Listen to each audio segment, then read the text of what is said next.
Hello दोस्तों, नमस्कार। जय हिंद। आपका आईटी के प्रश्नों के साथ एक बार मैं फिर से आया हूँ कुछ महत्वपूर्ण प्रश्नों के साथ। आज के प्रश्न बहुत ही अति महत्वपूर्ण होने वाले हैं। अंत तक वीडियो अगर आप देखते हैं तो आपके कुछ नंबर तो पक्के हो ही जाएंगे। आइए शुरू करते हैं।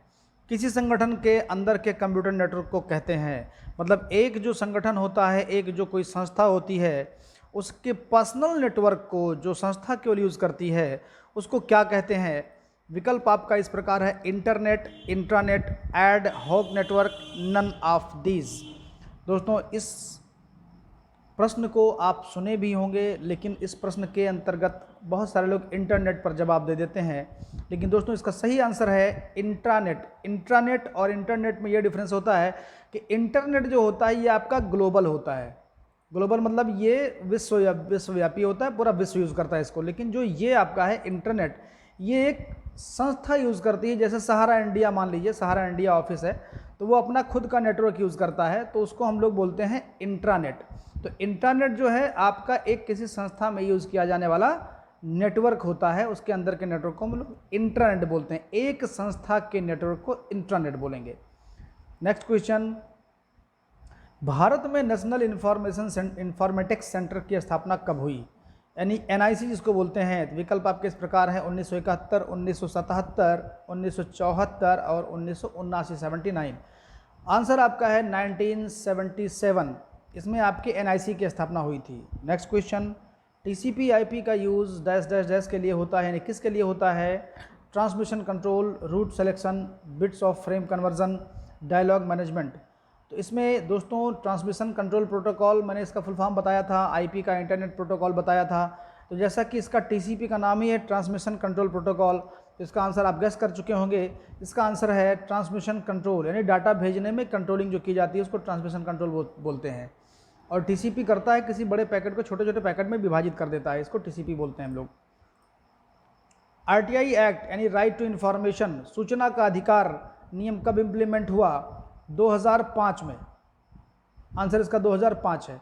नेक्स्ट: एनईजीपी का हेडक्वार्टर कहाँ है, यानी सरकार की जो योजना बनती है, प्लान जो बनता है, नेशनल इलेक्ट्रॉनिक गवर्नमेंट प्लान का जो हेडक्वार्टर वो कहाँ पर है? उसका आपका विकल्प इस तरीके से: मुंबई, लखनऊ, अमृतसर, न्यू दिल्ली। जब नेशनल है, अगर स्टेट लेवल का होता तो स्टेट में होता, लेकिन नेशनल लेवल का है तो जाहिर सी बात है कि न्यू दिल्ली होगा।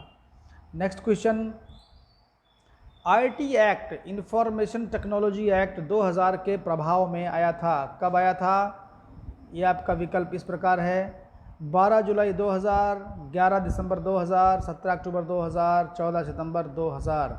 आईटी एक्ट होता क्या है? जब हम किसी आईटी से रिलेटेड सामान की खरीदी और बिक्री करते हैं तो वो आईटी एक्ट के अंदर आता है, उसी के अंदर वो खरीदा और बेचा जाता है। कल को उससे रिलेटेड कोई भी हमको ग्रेवियंस है, कुछ भी है, तो उसको हमको आईटी एक्ट के तहत ही कंप्लेंट करना पड़ेगा, आईटी एक्ट के तहत ही हमको उसको शिकायत भेजनी पड़ेगी। तो आईटी एक्ट कब आया था? इसका आंसर है 17 अक्टूबर 2000। नेक्स्ट क्वेश्चन: भूमि प्रोजेक्ट किस राज्य में इंप्लीमेंट हुआ? ऑप्शन आपके इस प्रकार हैं: कर्नाटका, आंध्र प्रदेश, पंजाब, उड़ीसा। चारों में से आप देख सकते हैं कर्नाटका इसका आंसर है। भूमि प्रोजेक्ट था क्या? भूमि प्रोजेक्ट कर्नाटका सरकार ने कुछ प्राइवेट और सरकारी संस्थाओं को मिला करके जो ज़मीन का प्रॉब्लम था, ज़मीनी कागज़ के बारे में कि सारा चीज़ लोगों को ज़मीन वाला मैटर ऑनलाइन हो जाए, जिससे लोग कहीं से भी ज़मीन का डिटेल निकाल सकते हैं, तो ये भूमि प्रोजेक्ट था, कर्नाटका में आपका इम्प्लीमेंट हुआ था। नेक्स्ट आपका है: लोकवानी प्रोजेक्ट किस राज्य में इम्प्लीमेंट हुआ? विकल्प आपके इस प्रकार है: मध्य प्रदेश, उत्तर प्रदेश, झारखंड, बिहार। लोकवानी क्या था? लोकवानी गवर्नमेंट ने इस तरीके से शुरू किया था कि कोई भी बंदा अपनी शिकायत ऑनलाइन कर सकता है, और वो उस ज़िले का जो सर्वाधिकारी होता है, सबसे बड़ा अधिकारी होता है डीएम, वो उसका मेन अध्यक्ष होता है, और वहाँ से आपके मामले का निस्तारण किया जाएगा। तो लोकवानी प्रोजेक्ट इसलिए स्टार्ट हुआ था। इसका आंसर है उत्तर प्रदेश। ई मित्र प्रोजेक्ट किस राज्य में इंप्लीमेंट हुआ? विकल्प आपके इस प्रकार हैं: उत्तराखंड, राजस्थान, गुजरात, बिहार। आंसर आपका है राजस्थान। ई मित्र था इलेक्ट्रॉनिक मित्र, यानी इलेक्ट्रॉनिक मित्र के माध्यम से आप सरकार तक ना पहुंच करके सरकार और आपके बीच में ये लोग ऐसा काम करते थे। ई मित्र की सरकार की सेवाओं को, सरकार की चीज़ों को आप तक पहुंचाते हैं। जैसे आय, जाति, निवास, आय निवास प्रमाण पत्र जो होता है, जाति निवास प्रमाण पत्र होता है, ये सारी चीज़ें आपके ई मित्र के द्वारा बनती हैं। ये सबसे पहले शुरू किया, इसको शुरू किया गया था राजस्थान में, ई मित्र को। नेक्स्ट क्वेश्चन आपका है ई कॉमर्स में ई का मतलब क्या है। कॉमर्स के माने होता है व्यवसाय, व्यवसाय से रिलेटेड चीज़ों को कॉमर्स बोलते हैं। ई मतलब हो गया इलेक्ट्रॉनिक, तो ई के माने हो गया आपका, इसमें विकल्प देख सकते हैं, electric, electronic, easy and equity.